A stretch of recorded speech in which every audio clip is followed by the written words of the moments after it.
how is it tested by ICI in the form of question in exam or in RTP, in MTP, whatever form it will be. So that will also help you to know the judgment that is made by ICI in the topic, whether it is important or not. Of course, I'll let you know all the topics that are important.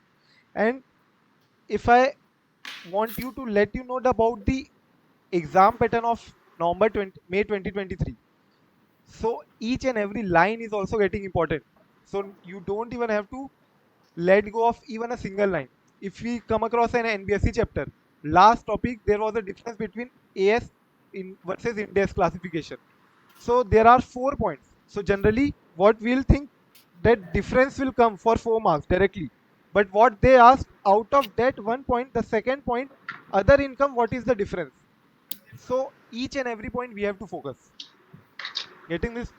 Each and every point we have to focus, even if it's not coming for 4 marks, but definitely it can come for MCQ. And what's my approach? I'll let you know. I focus more on those topics which are not yet tested by ICI in any platform, be it MCP, RTP, or exam.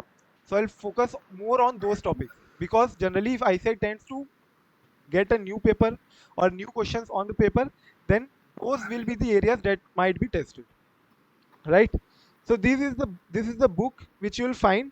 All the topics are there, and if ICI has asked any question on that topic, then I've also included just beside that. Also, all the mnemonics also, if at all it is required, then all the mnemonics and tricks for learning the topic is also included just beside the topic, right? So this was about the book. And lastly, many of you might be aware, many of you don't know me. So I am Yash Chandak. I'm a qualified chartered accountant. I've also cleared all levels of CFA US and company secretary exam. I have done my experience. If I let you know, I have done internal audits in, after like post qualification. I've done internal audit in Larsen and Toubro and internal controls department, where I got to know all the nuances about the audit. And then post which I am also mentoring all the students which I can through this. And right now I am currently working in a bank. So just to give a heads up, I'll be tied up with a lot of work in the month of June, right? So the schedule, in a week or so, I might take a day, or yeah, I might take a day of leave in a weekday, Monday to Friday. So accordingly, I've given the gap as well for you all to revise the topic or for you all to give test. Accordingly, you have to adhere to the schedule to give test or to revise the same, because I'll be taking the Viva session as well, as I have written in the schedule. At the last of the chapter, at the end of the chapter, I may ask you all the questions. I want the answer from you all, right? So we'll just start with now. What was our chapter? First chapter. Yes, Tax audit. tax audit, right? So audit under fiscal logs. Just come to this page number 262. For those about the book, I'll let you know. I have shared the details that you all have to provide to me in the group regarding registration number and name, contact number, and all, for me to encrypt the book and share it with you. And please don't share the book with others or any of your friends as well. This is hard end work done by me, so really don't want it all to share. I'll just quickly let you know.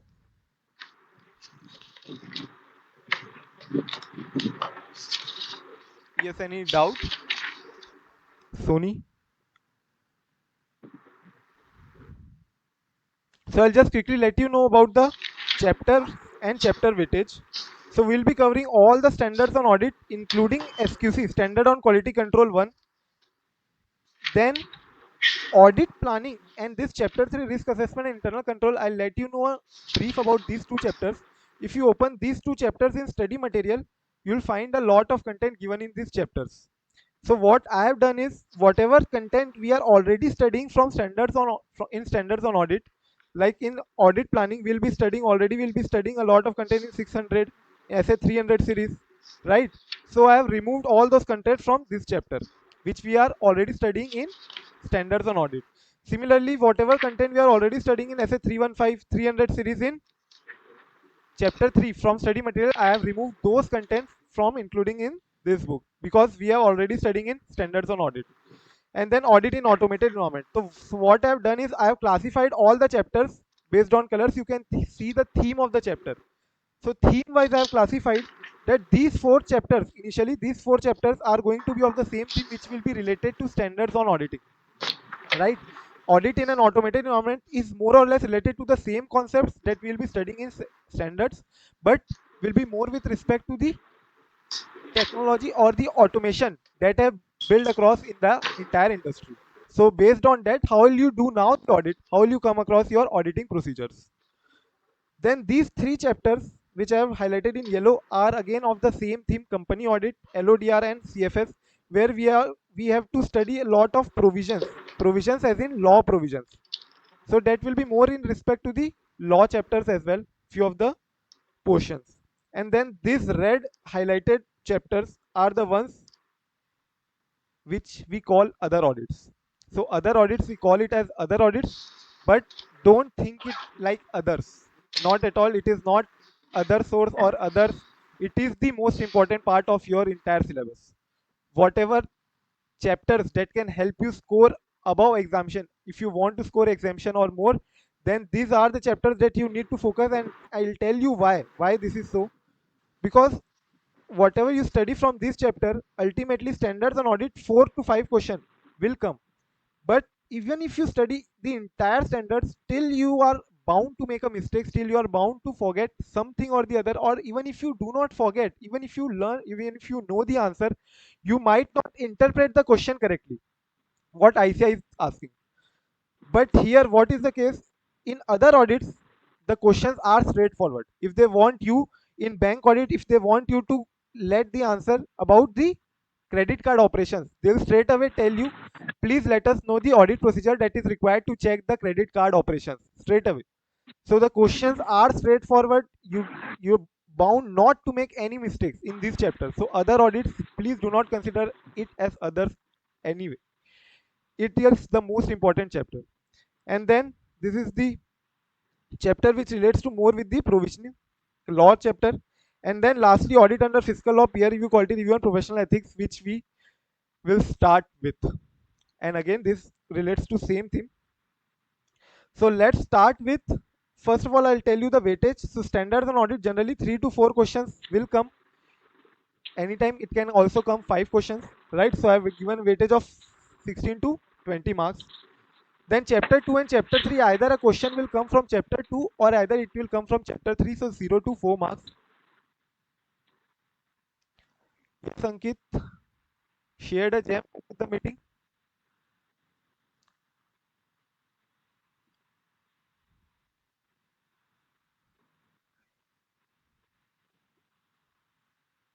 Yes, so any doubt you can come directly to me, right? And then automated environment, again, last attempt, that is in November 2022, it came for 8 marks. That is 2 questions, 8 to 9 marks. One 5-mark question and one 4-mark question. This attempt, it didn't come. This attempt, it wasn't asked. But again, this is the chapter which is very, very important, which is a very brief chapter. And I would say Chota Bam Bada Dhamaka. If you would understand Chota Bam Bada Dhamaka is, right? In short, the chapter is very crisp, very brief, and it will fetch you a lot of marks in the exam. So definitely a 4 to 5 marks question will be asked in the exam, and even MCQs are asked from this chapter. So it's a very, very important, and it's a short chapter. Similarly, the company audit, Caro is very, very important in company audit for now. And 4 to 8 mark is the weightage for company audit, because a lot of things have to be studied in company audit, including from NAFRA to basic provision that you might have already learned in IPCC, that is section 139 to section 148. 148 being cost audit, separately dealt again in company audit, Caro, then NAFRA, and then IFC, internal financial controls. A lot of things has to be studied in company audit. So 8 to 10 marks weightage is generally you can find in your exam. Then LODR, again a very, very important chapter. MCQs are generally being asked from LODR as well, and it's a very kind of say a limit section or a topics where you ought to learn a lot of limits and a lot of time limits, right? Provisions based. And then consolidated financial statement, where you need to also boost up your FR knowledge, that is Indes 103 and Indes CFS. How do we consolidate under Indes? What have you done all FR or not? No. So Indes 110. So we do, based on Indes 110, we do all the consolidation. So that will also go through in this CFS chapter. And then lastly, the other audit, bank audit. This attempt also almost a case study came, a full case study came in MCQ. That is compulsory 10-mark question came from bank audit. Similarly, same came 2 attempts before. And even if the MCQs are not being asked from bank audit, but it is a very, very important chapter. Definitely a question is coming from bank audit. So it's a very lengthy chapter that I know you will be living before your exam day. I know it. And for that matter, I want you all to make a summary of this chapter if on your own. And if not, then revise as many times as you can, so that just before the day of exam, you don't leave it. You don't leave it, and it won't take. I made a revision video of this chapter in just 2 hours. So if I can revise the chapter by making a video in 2 hours, then you need to revise it in around 1 to 1.5 hours. So that is the level of revision that you will be required to make for this chapter. Now many students ask, sir, how many times revision we need to make for audit? How many revisions we have to do for audit? So it's not like for entire subject you need to do 3 to 4 times revision. Definitely it will vary.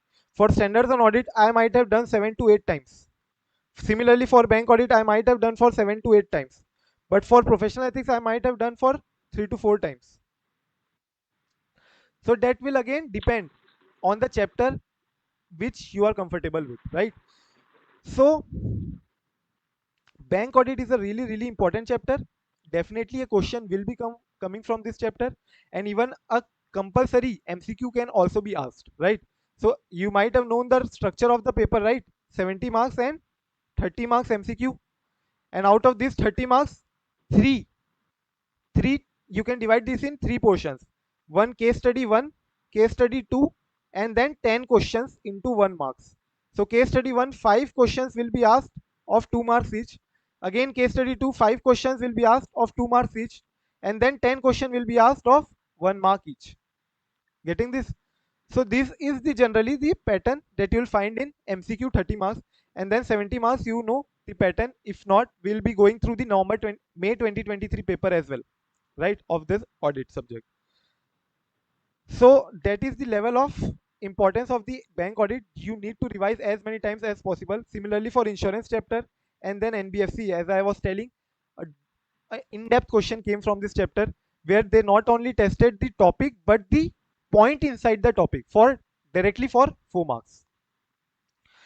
Then fiscal law is a again very important chapter, which I find it is a part of company audit. Chapter 6, audit report. Yes, audit report, you will find this mostly we are covering it in standards on audit, which you will find SA 700 series. So chapter 6 audit report, which you won't be finding here, is because of the fact that you will be covering most entire of the part in standards on audit. You can see from SM few of the topics might have been left, but mostly the entire of the chapter will be covered in the standards on audit, mostly in 700 series. And then fiscal law, if I say tax audit, so this attempt also 8 to 9 marks question came. That is 2 questions from tax audit. It is a very important chapter. Again, I find so many students leaving this chapter just before a day, and so many queries, sir, if you can please let us know important clause from this chapter. But again, I'll let you know what, that you need to do all the entire chapter. This is a really important chapter. In my attempt, a straightforward case study 1 came for 5 question of 2 marks. That is straight away 10 marks came from tax audit. Similarly, this attempt also 9 marks came from tax audit, and even if 9 marks if not coming, but still definitely one question will be asked from tax audit. And you cannot leave the chapter, which is surely you will receive one question from this chapter, right? And then lastly, through other audits chapter, which is generally hovering around 4 to 5 marks, and peer review, quality review, again 2 questions were came from this chapter. Peer review is amended substantially.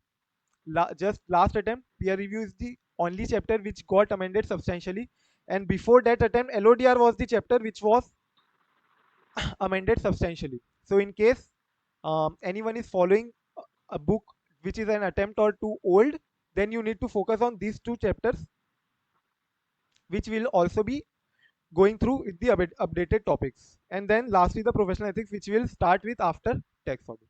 So generally, weightages of 12 to 14 marks, you will find at least 3 questions from professional ethics. This attempt, only one question came. Only one question came from professional ethics, but you cannot ignore this chapter. This is the most important chapter, if I could say, because it's scoring. Number one fact is it's scoring, and number two, easy to retain. That's why it's scoring. And why is it scoring? Because you get full out of 4, 4 out of 4. If you specify correct clause number, correct schedule number, correct part number, if you specify correct language of the clause, then facts of the case study, and then your conclusion, you get full marks. So it's easy to retain, it's scoring, and it's very important chapter. And till date, you'll see 14 to 12 marks question have come always, except for this attempt where it came for just 4 marks. So we'll start with what? Tax audit. Just come to page number 262. In case anyone is still not having the book, then I have updated the details that you need to require, that you need to provide it to me. I'll share the soft copy with you.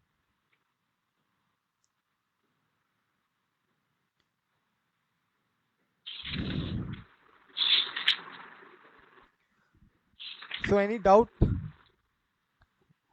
any difficulty, any doubt with respect to the batch, with respect to the any request that you want from your side, let me know, or then you can also let me know later. We can start now. Right, so timing will be around 7 to 9:30 of the batch, and Saturday or and Sunday, on Saturdays and Sundays, I might take a bit elongated batch. ठीक है?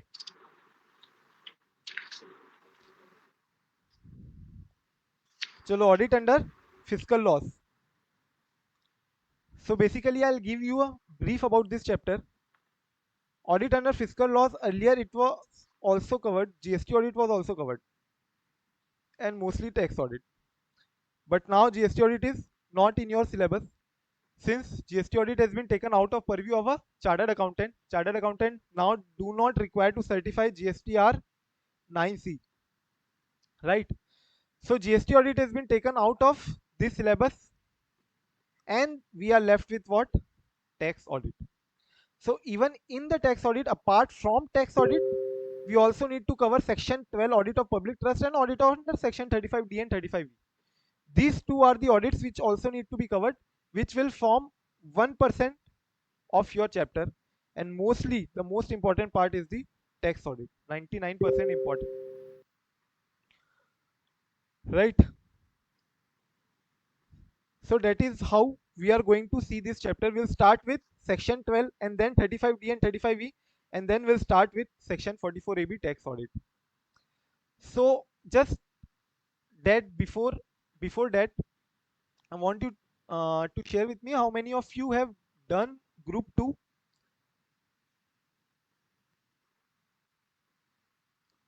Shashi has I done, have. Kapil has done. No, sir. So let me reframe the question. How many of you have not done group 2? Direct Sorry, tax. sir. I have appeared in this attempt, not clear my attempt. Fine. Anyways, just wanted to give a heads up that Income Tax Act provisions, specifically of PGBP chapter, will be very important in this chapter. But even if you are not aware about the sections, I'll be going through the same. So you don't have to worry about it. But in case you have any doubt, you can just directly ask here only in the batch. Okay? So let's start with this audit of public trust. Requirement of audit. So again, public trust chapter, I'll just give you a brief about section 11 and section 12. Many of you might be remembering we must be taking exemptions under this section. Do you remember 15% of the income we could directly set aside this as an expense under explanation 1 of clause A of part 1 of section 11, something like that, right? And then similarly other expenses, be it capital nature or be it revenue nature, we could take exemption of those expenses as well. That is, we could deduct those expenses from income tax. Yes, right? So in order to take this exemption of section 11 and section 12, what income tax wants us, that is what income tax wants charitable trust to do, is that you need to get your accounts audited from a chartered accountant. Why? Because if you do not get your account audited, you could easily take any exemption, or you could easily show any expense as your section 11 section 12 expense, and you could take the deduction of that expense. So for that purpose, what income tax act requires you is to get your books of account audited. If you want to take section 11 and section 12 exemption, condition is that if your total income is exceeding more than basic exemption limit. And what is the basic exemption limit? 2.5 lakh, right? So if your if your income, total income without giving effect to section 11 or section 12 is exceeding 2.5 lakh, then you need to get your account audited by a chartered accountant in form number 10B. Many of you might have done this audit in your articleship form 10B. We used to submit it, and then you could easily take section 11 and section 12 exemption. Important condition to follow here is that registration of trust exemption will be available if application for registration is made within 1 year from the date of creation of the trust. So from the date of creation of the trust, you need to first of all register yourself with the CIT within 1 year. And then when you are claiming section 11 or section 12 exemption as an expense, then before claiming that, if your total income is exceeding basic exemption limit, then you need to get yourself audited, get your books audited before a chartered accountant, right? And the form number you all need to remember. Do we need to remember? Many of you might be asking. Yes, yes, yes, we need to remember form 10B. And then again later we'll be learning form 3AE and other two forms, that is form 3CA, 3CB and form 3CD, which you might have done. Many of you might have done tax audit in your articleship.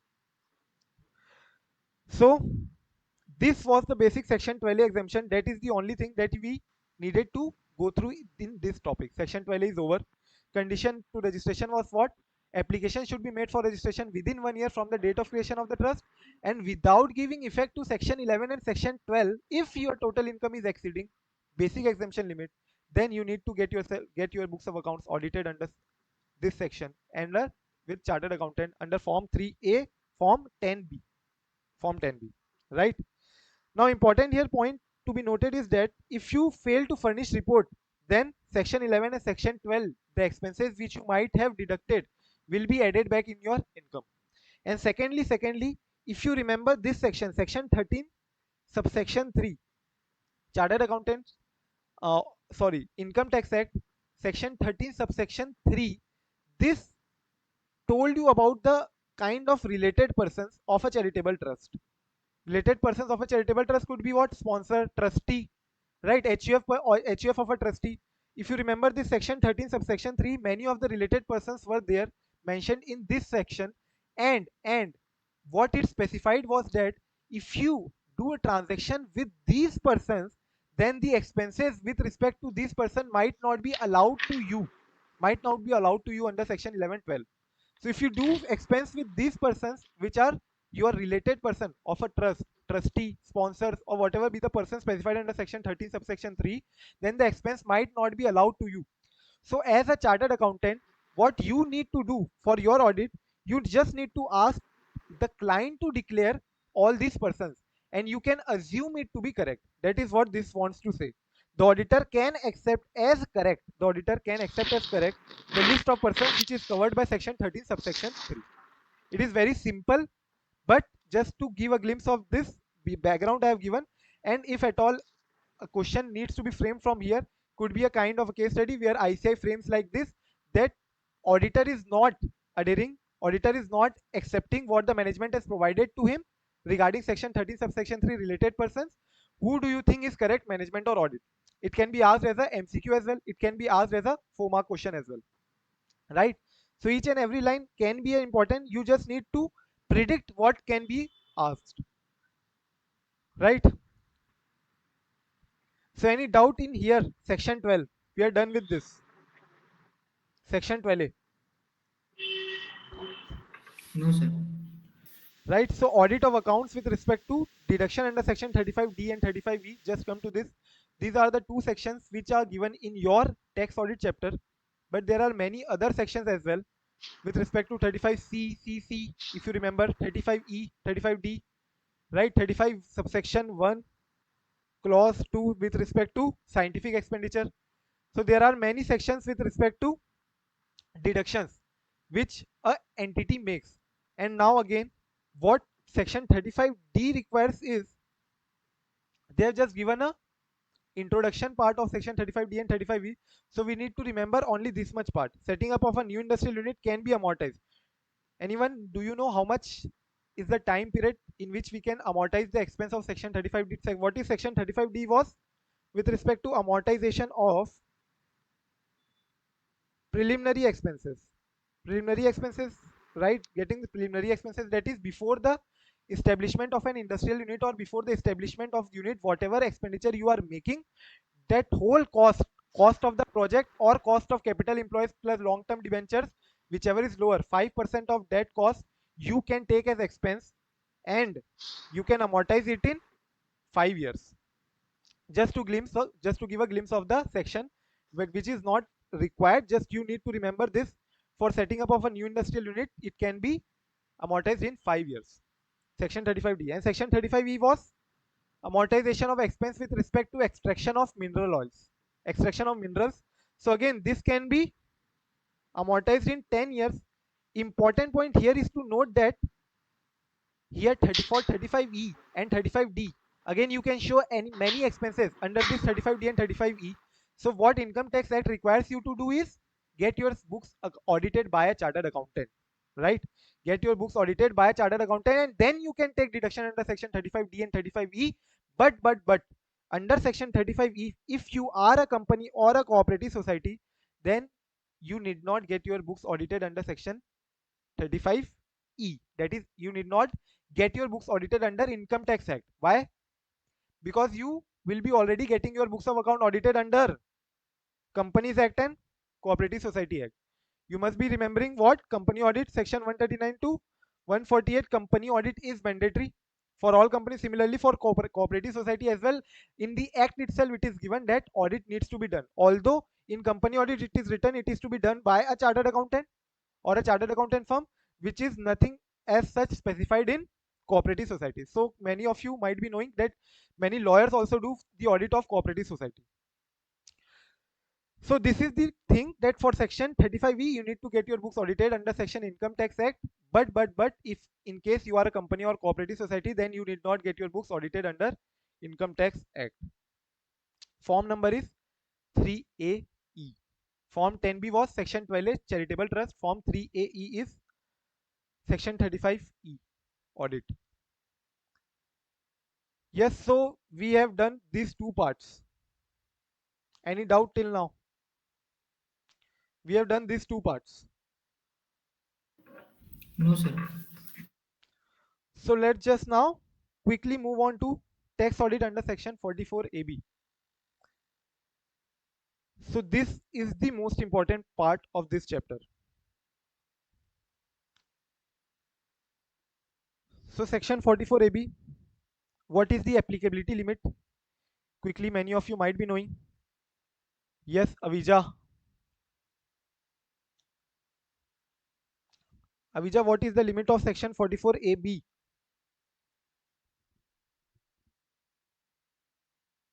Avija, Nikita, I want you all to participate. This has to be an interactive session. So 1 crore for business and 50 lakhs for profession. Okay, correct only.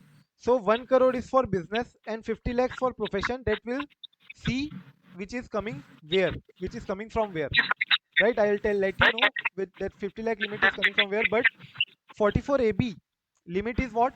How much? 1 crore. But again,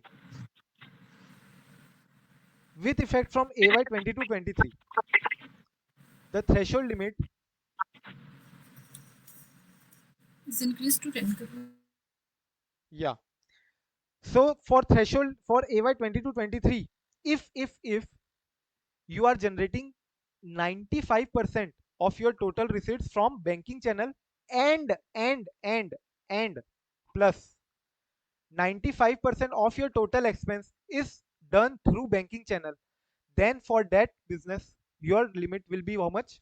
10 cr, 10 crores, right? So if I have to say, this is a cumulative condition for total revenue as well as for total expense.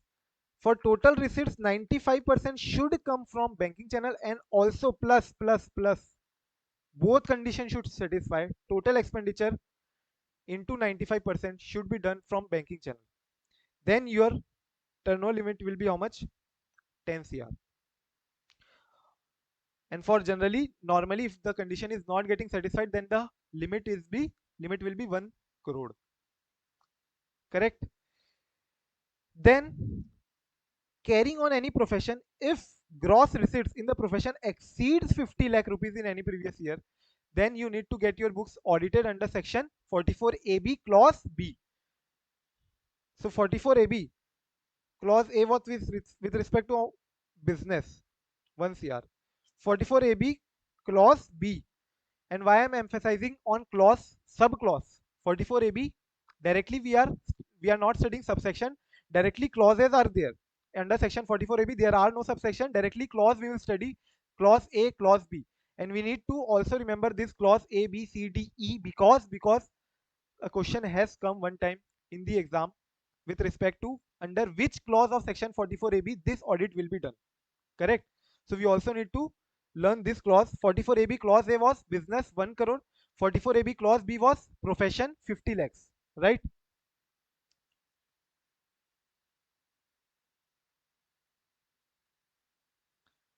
Then clause C with respect to 44AE, BB, triple B, if you want to claim your income lower than the presumptive income which is allowed under section 44AE. So 44AE you might be aware about what this section is about. This section is about 44AE. Transportations.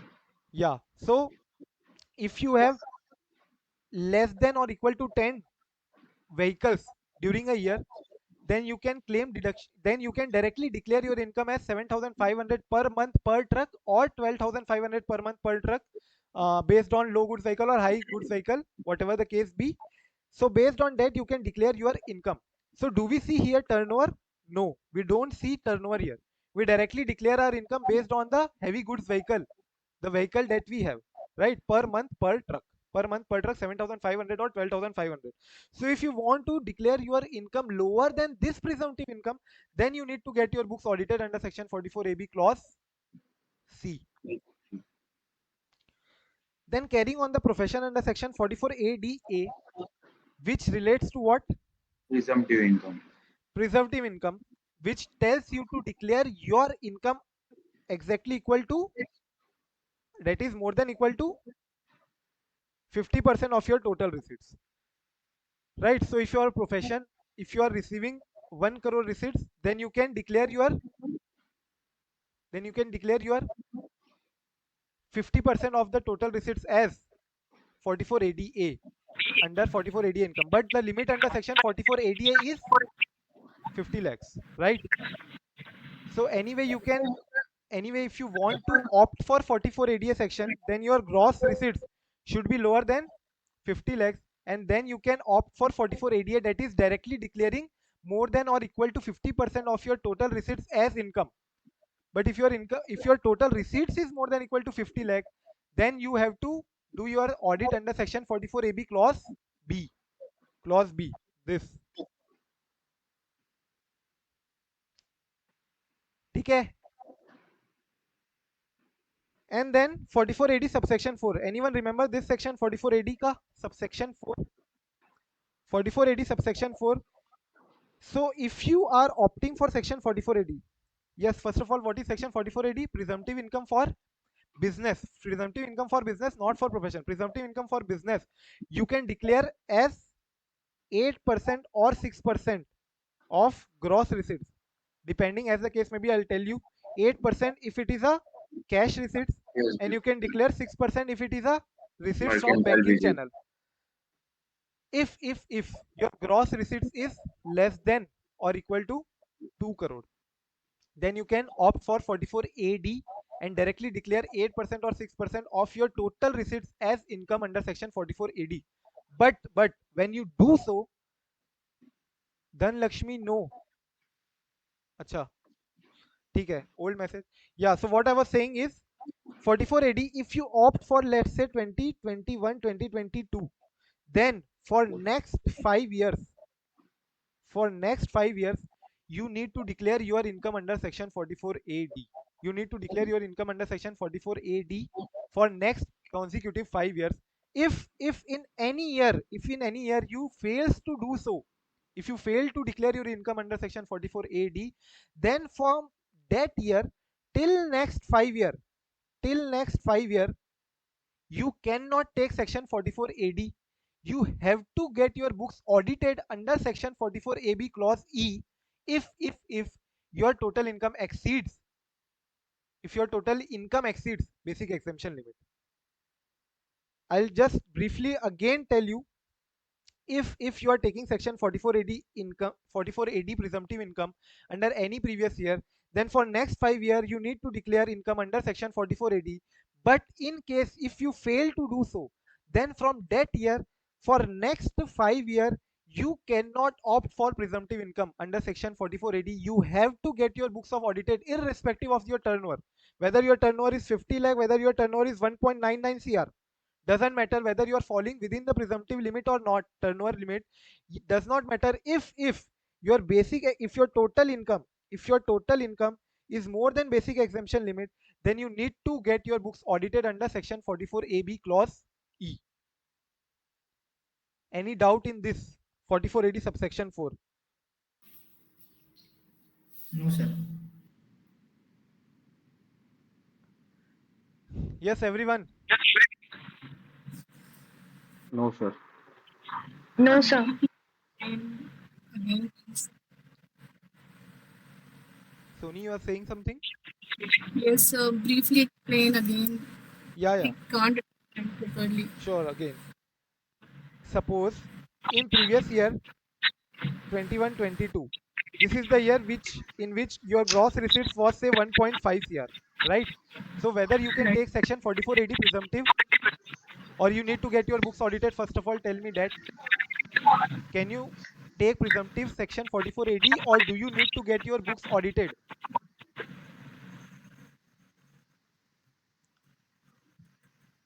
Need to audit books.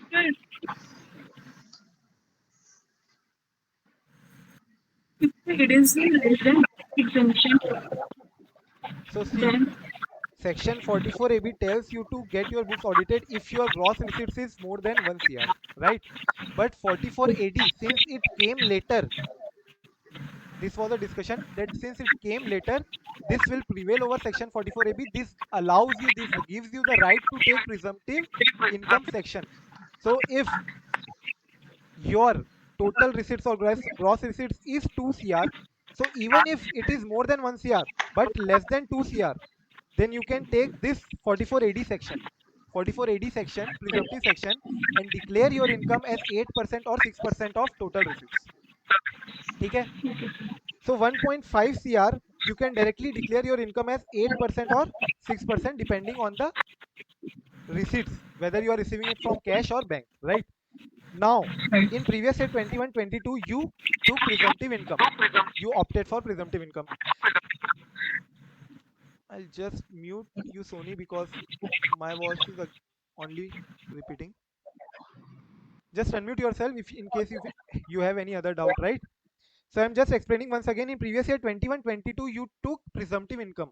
Now for next 5 consecutive previous years, you cannot opt out from presumptive. That is, you have to declare your income under section 44AD.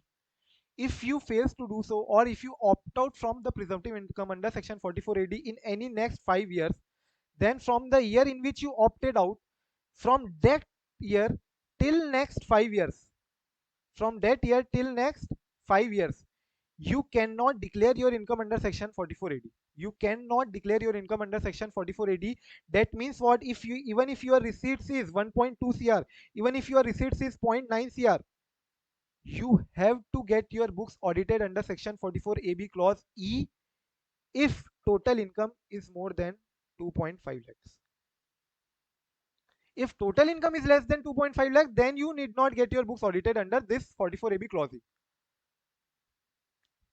Clear?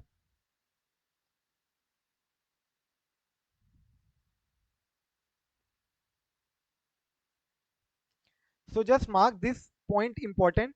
And his income exceeds the maximum amount which is not chargeable to income tax in any previous year for 44AD subsection 4. If you want to take note, you can just take a note of this, and I'll just give a pause of 2 minutes. In case you have any doubt in section 44AB, you can just ask right away, and then we'll move on to next topic, which is further clarification on section 44AB.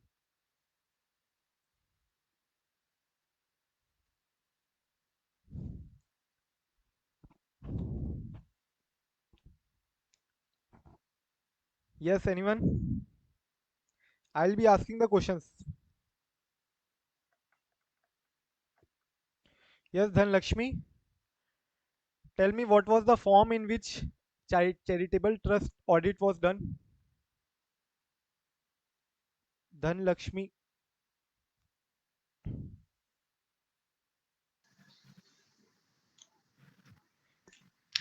Yes, Dhanlakshmi, tell me quickly what was the form number? What was the form number for which charitable trust audit was done? Wait. 108? 10B. 10B. 108 form? Ankit, you are recalling Okay. articleship forms. 108 108 termination. for registration. Termination of articleship was there na in form 108. Yes, sir. Yes, Ankit, what was the form for 335E, section 35E audit? 35E.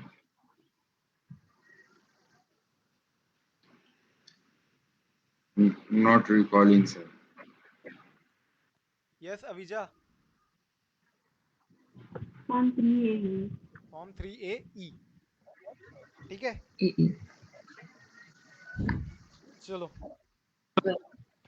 Now quickly clarifying on few of the points of section 44AB. So where the assessee is carrying on any business specified under section 44B, double BA or 44AE, so there we were not calculating turnover. We are straight away declaring our income based on certain other parameters and not basis turnover, right?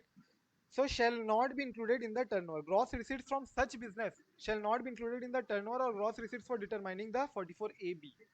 So I'll just quickly clarify this with an example. Let's suppose you have 4 business or 3 business for now. One one business is yours of sari, right? Cloth business and bags. And you can take any other business as shoes also, right? Then one was your truck, 44A wala goods vehicle. And then you are also providing professional services under section 44ADA. That is, you are opting for 44ADA. Okay? That is, your turnover was how much? 40 lakhs. So you were declaring how much income? 20 lakhs, 50%. Truck, your turnover was how much? Say 55 lakh. And then sari, cloth, bags, shoes, your turnover was 1.2 cr. Sorry, 1.8 cr. So quickly tell me, are we required to get our books audited under section 44AB?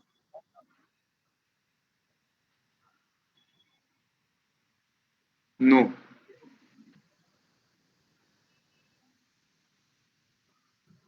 Are we required to get our books audited under section 44AB? Pawan, Nikita, tell me. Yes, sir. Yes. Very clear. Yes, sir. Yes. Yes, sir. Also, because the total turnover comprising of all the businesses is exceeding 1 crore, maybe. That's Total turnover that you are saying comprising all the business, that is 1.8 plus 0.55 plus 0.2. Yes. No, sir. yes. And individually, the clothes and bag, shoes, if we take that, even Okay, I'll Need to get after. just quickly go through this line.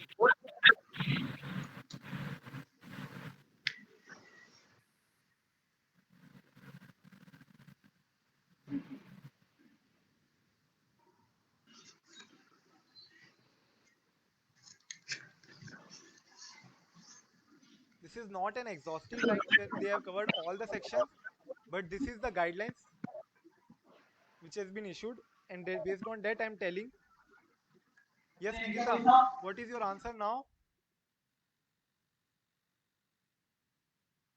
Turnover under section 44AE exceeds presumptive limit. Section 44AE presumptive limit is what? Deva.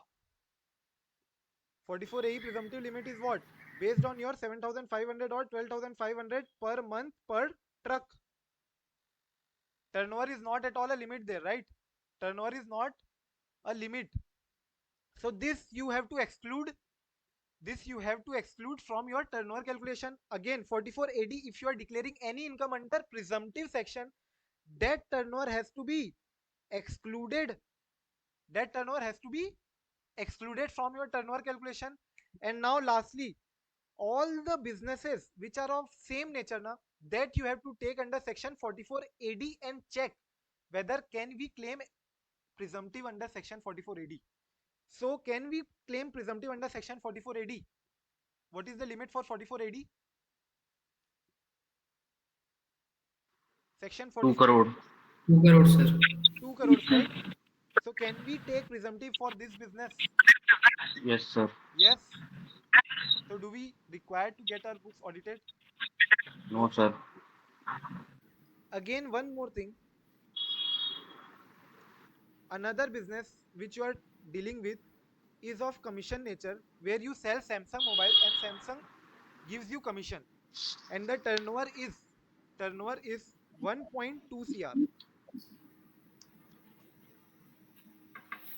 Commission has been exempted from. So commission business, this you have to remember, that for commission business you cannot take presumptive section Mm. 44AD. So 44AD section, you just need to remember this, that there are two exceptions to this. Firstly, it is applicable to individual HUF and partnership firm, but excluding LLP. So LLP cannot take 44AD presumptive section. Secondly, 44AD is available for all kind of businesses except commission nature. Except commission nature. So for commission business, you cannot take presumptive section. You have to get your books audited under section 44AB since it is exceeding 1 CR.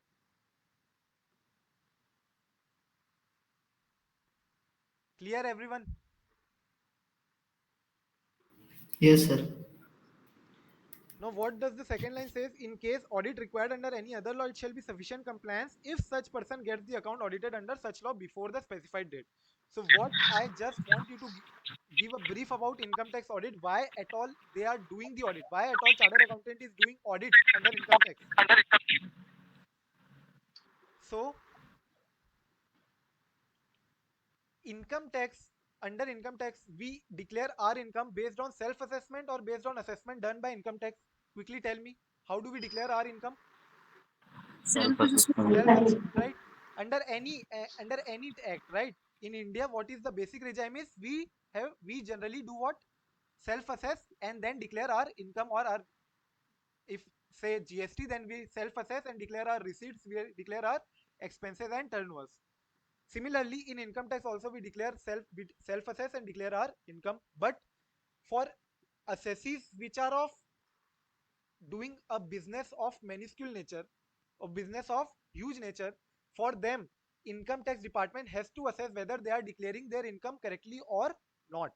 So what they have stipulated is for chartered accountants to do the audit of these big entities and clearly communicate to the income tax office what these points needs to be adhered to or not. Have they complied with these provisions? Have they timely paid the provisions of PF provision? Have they timely paid the PF amount, ESIC amount? Have they timely paid the TDS amount? Have they taken any deduction which they should not have taken? Have they not declared any income which should have been declared under Income Tax Act? So these all things have to be done by a chartered accountant and clearly communicated to the income tax department via form 3CD, which is our income tax audit report, right? So that is what they are saying. If at all audit has already been done by the entity, that is what, suppose company audit is already being done of A Limited, so income tax audit may not be done. Income tax audit need not be done if the audit is already being done. But you just have to do what? This audit report has to be annexed with form 3CD and form 3CA. So I'll tell you in brief later, but that is what this line is saying. This line is what wants you to convey is that if the audit is already being done by another auditor or by you itself, then you need not do the audit under section 44AB, but you just need to what do? You just need to attach that audit report which is done under another act in the Income Tax Act audit report form 3CA and 3CD. And accordingly also you have to communicate based on the clause 44 clauses. You have to communicate to the income tax based on the format which is given under form 3CD. So form 3CD we attach our audit report, but generally if the audit is not done, then we give what? 3CB along with 44 clauses of form 3CD. So 44 clauses we have to report to the income tax department under form 3CD, and the audit report is given under form 3CB, where we declare that yes, financial statement give true and fair view and falna and dikna. Getting this? Audit report is given in 3CB, but if your audit report is already been issued under any other act, then you can give what? 3CA. Under 3CA instead of 3CB, you will give audit report under, or you will issue tax audit report under 3CA, where you will say what? We have not done audit under income tax department, but audit was already conducted under Companies Act, and we are reporting on 44 clauses of form 3CD. We'll again visit this form 3CA and 3CB later in this chapter, right? Any doubt here? No, sir. No, sir. So statement of particulars which I was telling was about 44 clauses needs to be reported under form 3CD. Now one question can arise which they again can ask from this single line. So mark it as important also, that you might have already have to do audit under section 80 IB, 80 IC. Do you remember these sections where these were income based sections? So whatever income you are declaring, straight away 100% of the income you could take as under deduction under section 80 IB, 80C. 80 IB, 80C, you could take 100% of these deductions, whatever income you are declaring. So for that purpose, income tax required you to do audit under section 80 IB, 80 IC and then declare that income, and you can take then the exemption or you can take then the deduction. So if you are already doing that audit, if your books of accounts are already being audited under section 80 IB or 80 IC, then do you need to require your books to be audited under section 44 AB? That is the question that can be asked as an MCQ or as a 4-mark question. So answer is yes.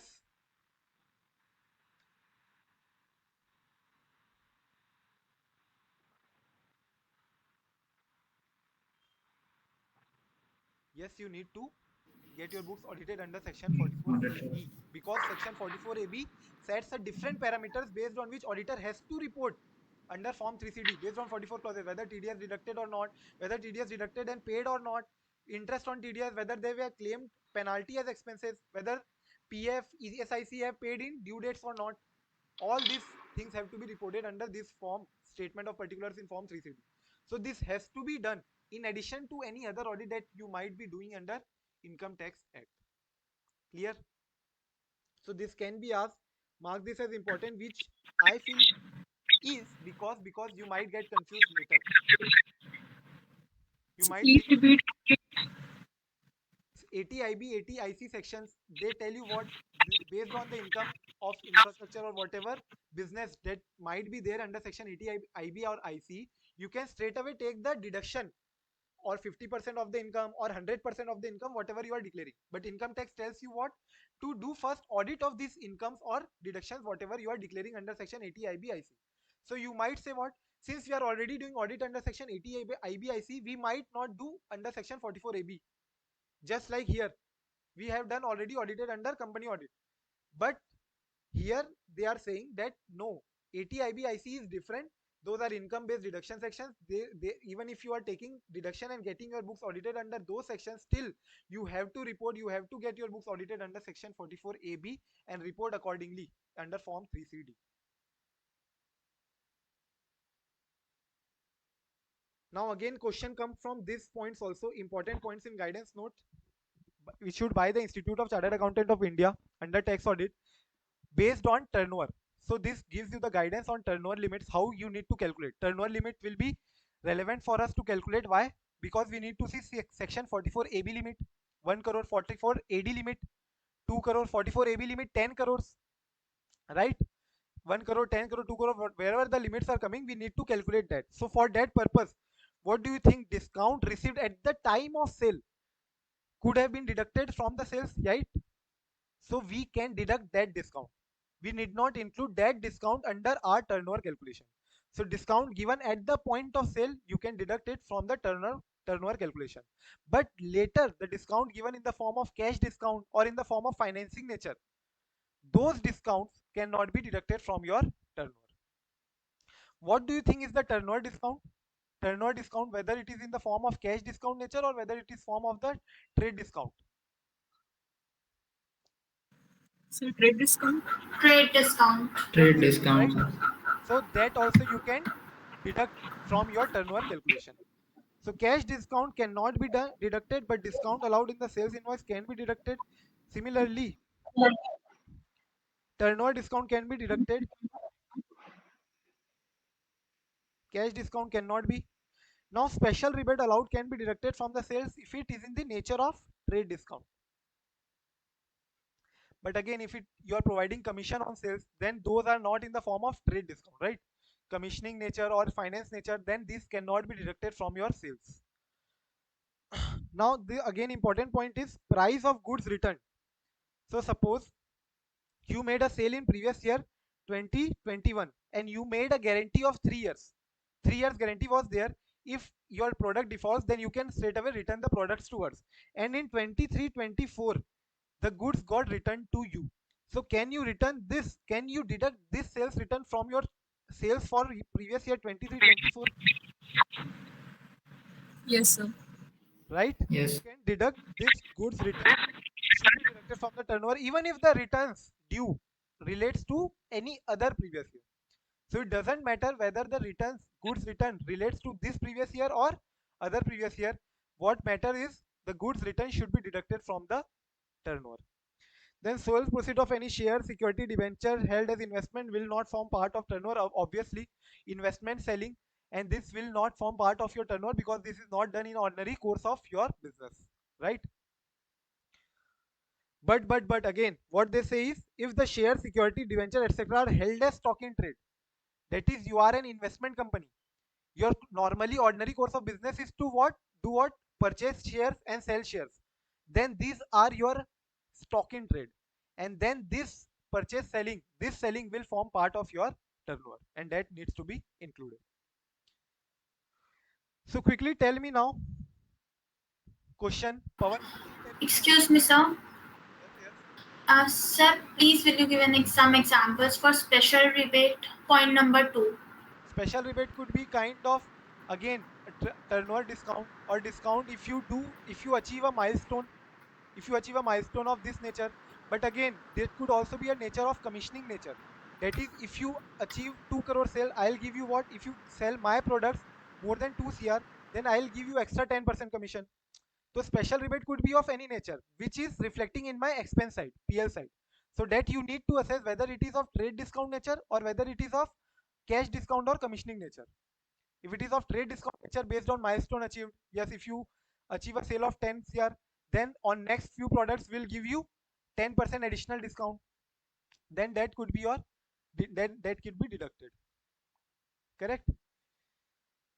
So Pawan, quickly answer me first question. Partnership firm engaged in trading of electronic goods is expecting a turnover of 165 lakhs.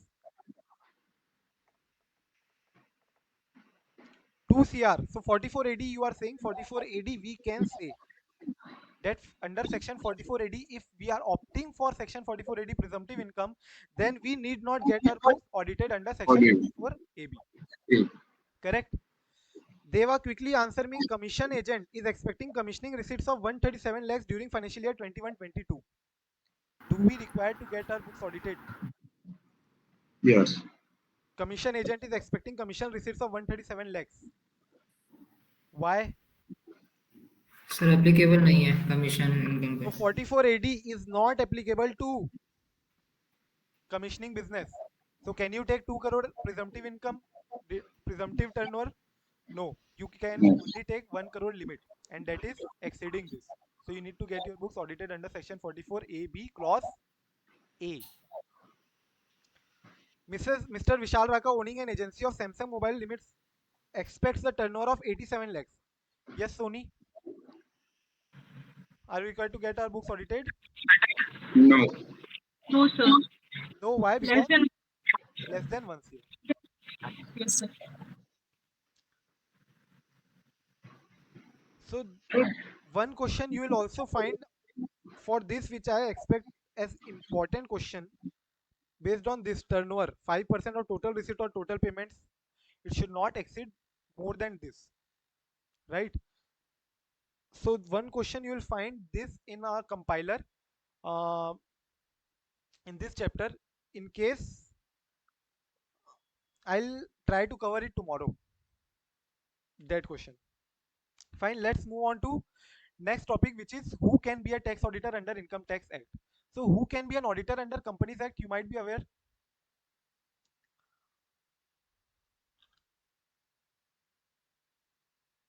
Individual CA or COP, individual CA having COP and partnership firm, majority of partners should be a CA Right. having So a COP. CA or a CA firm. And when do we call a firm as a chartered accountants firm? When majority of the partners in that firm are chartered accountants, right?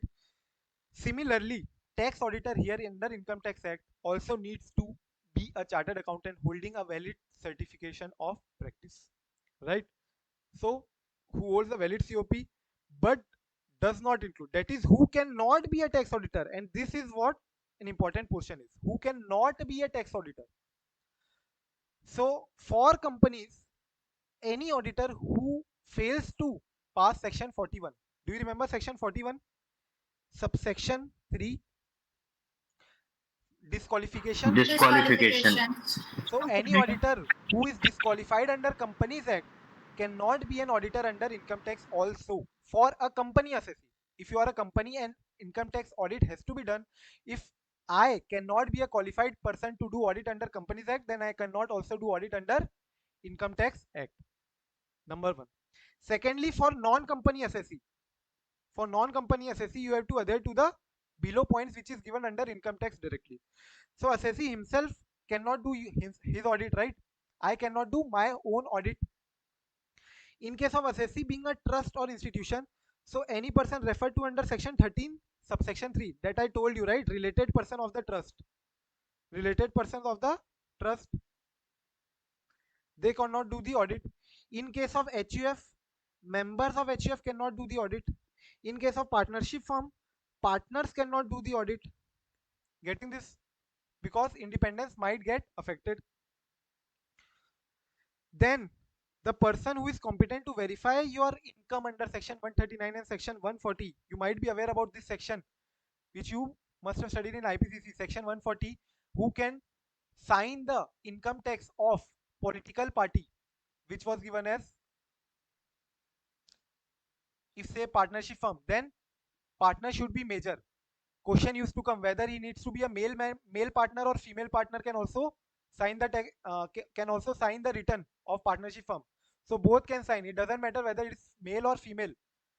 What's important is he should be major. Similarly, for association of person, it was chief executive officer. Political party, it was, I'm not exactly remembering, but there was a certain designated for LLP, it was designated partners, right? So these are the persons who could verify your return, and these persons again cannot do your audit. These are disqualified under Income Tax Act. Similarly, any relative of any person referred to in subclause 1, 2, 3. Any relative of any of the person which are mentioned here. So persons mentioned under 1, 2, 3, their relatives can also not do the audit of my entity, right? Then these sections are again same as company audit section 141 subsection 3. An officer or employee of the assessee, that is my officer or my employee, cannot do my audit. Similarly, individual who is a partner, that is my partner or my employee, or or my officer, that is if this is me and this is my officer or employee, then their partner or employee can also not do the audit. Correct? Then any individual who or his relative or his partner, any individual who or his relative or his partner is holding any security or interest in the assessee, provided that relative may hold security up to rupees 1 lakh face value. So this you might be recalling section 141 subsection 3 clause D, that is relative section under Companies Act also. What is the difference here versus there under Companies Act?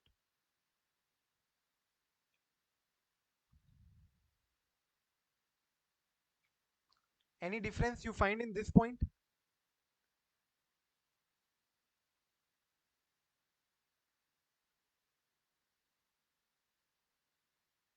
Do you recall this? Any difference?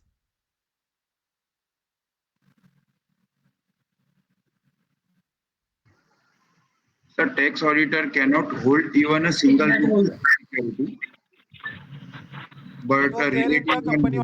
company audit as well. Company auditor also cannot hold a single rupee of share. His relative can hold 1 lakh face value share. So there is no difference in here. But can you find any difference here? 5 lakhs. So 5 lakh was the limit, but here the limit is 1 lakh and 1 lakh. relative. Relative.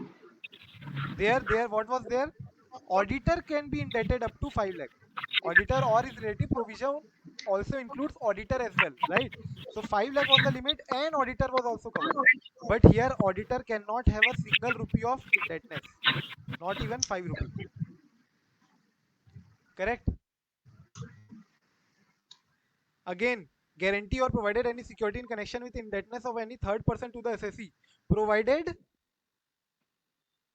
relative may hold up to 1 lakh. So the difference is in last 2 points. That is, auditor is not included, only relative is included.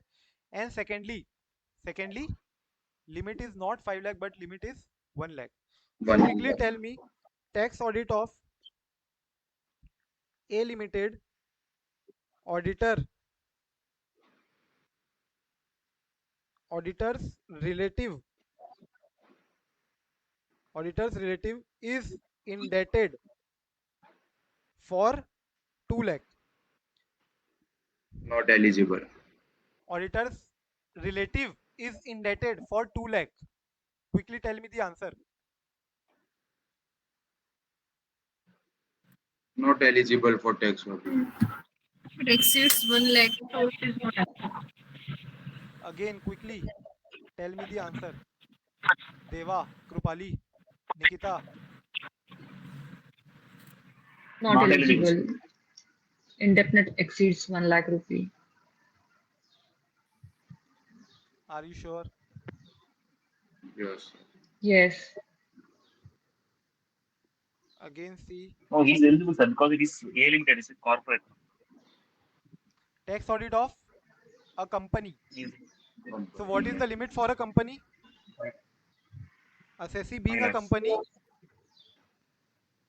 These we were studying for non-company assessee. No, non-company assessees, Mr. For company, the limit will be what? 5 lakh only.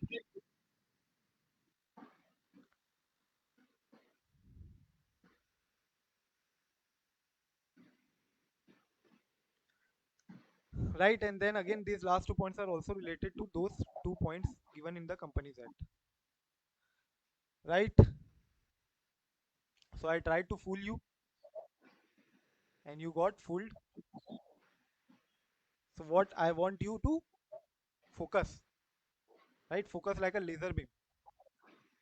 That is what is only expectation.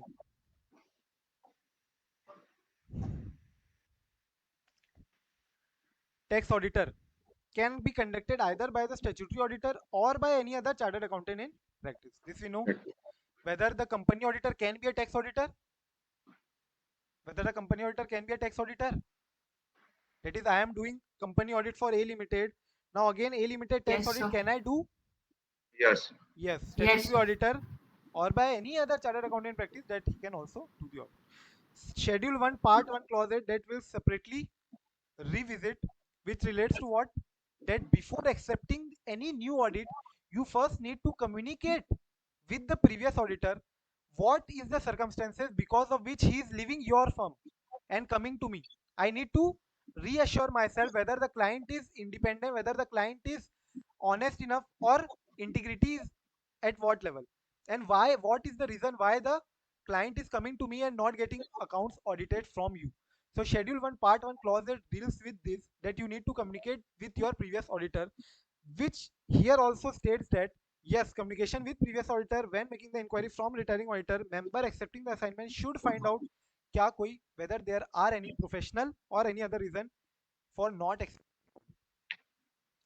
So this deals with all forms of audit, not just tax audit, but company audit, tax audit, internal audit, any form of audit you do, you need to first reassure yourself and communicate with previous auditor. If you don't communicate with previous auditor, you will be held guilty under Schedule 1 Part 1 Clause 8, which we will separately revisit in professional ethics. Now, appointment of tax auditor, who do you think will make the appointment of company auditor? Who makes the appointment of company auditor? Board of directors. Board of Directors. Directors. Board of directors, but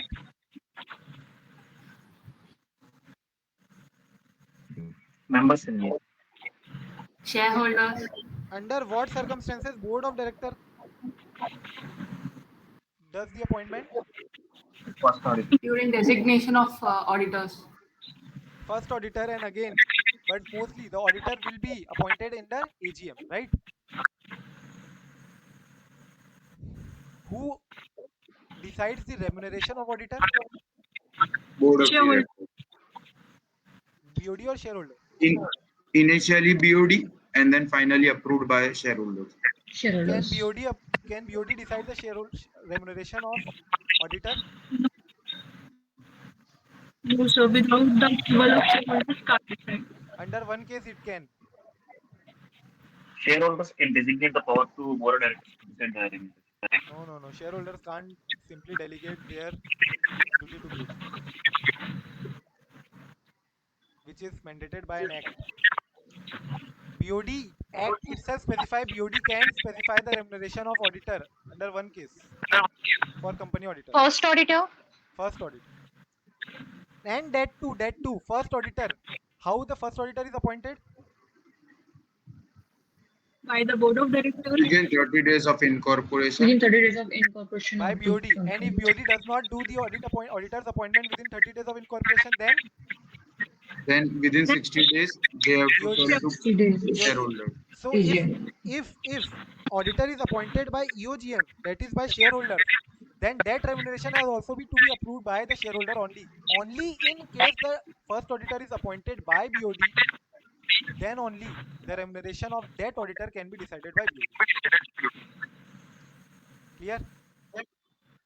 But here, auditor's appointment as well as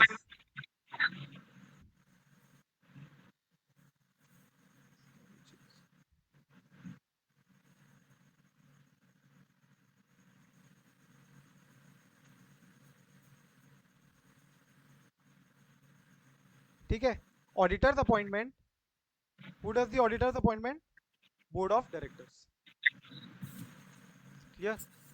Joint audit is also possible. Letter of appointment that says is that you need to ask from the client that yes, I am the tax auditor, I have been confirmed as the tax auditor, and I have been appointed as a tax auditor under this much remuneration, under that much responsibility. This you have to obtain from the client. CA who is responsible for writing or the maintenance of books of account. If you are only writing the books of account of a client, can you do the audit? No, right? No. The audit of accounts of a professional firm of chartered accountant under section 44AB cannot be conducted by a partner or employee, right? This we have already studied above. And then just quickly tell me, can your tax consultant be your tax auditor? That is someone consulting you to based on your tax planning. No. Can he be your tax auditor? No. No. No. So here they have allowed him to be a tax auditor. But again, can you think of internal auditor? Can he be a tax auditor? No. No. Because internal auditors and tax audit is a kind of statutory audit, and internal audit is kind of a consultancy, or internally it can affect your independence, right? As a statutory auditor. So tax consultancy, yes, you can be a tax auditor, but internal auditor you cannot be a tax auditor of that entity. Now the question arises whether an assessee can remove a tax auditor. Sony, if you can just mute, my own voice is repeating. Yeah. Can tax auditor be removed by the assessee? What do you think? Some fine day, can he remove you as a tax auditor? I don't want you to be my tax auditor. Maybe yes, sir. Yes. नहीं पता क्यों. Why? Under what circumstances? Yeah, of course, that will depend on circumstances, facts, case If cases. But if when we do you fail think, to if he fail to if we fail fulfill his responsibility, file right? If he fail to no file no tax audit report within due date, or on if on time. yeah, so if he fail to honor his responsibility to the client, then the client one day may ask him to remove as a tax auditor. So possible for the management to remove a tax auditor on valid grounds only. For such removal, like tax auditor delayed the submission of audit report, and it is found that there is no possibility of getting the audit report uploaded before the specified date. Say you came on 20th of October, and 31st October is the last date for the tax audit to be done, and then I told you to come again on 25th, I'll get your books audited. You again came, again lot many clients are there, and then again you went, you again came next day, and then 30th October has arrived. So what he'll do, he'll simply take books and go to some other firm, right?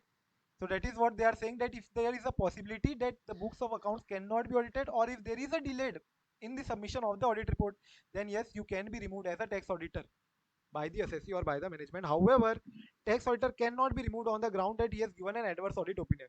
I simply gave a modified opinion, then you cannot simply remove me as a tax auditor. If you do so, then the entire my fraternity, my brothers won't accept your audit. That is what they say. ESB to intervene in case of unjustified removal. That is, in case you remove me unjustifiedly, then ethical standard board, which is a board of institute, might intervene and see what is the reason for your removal.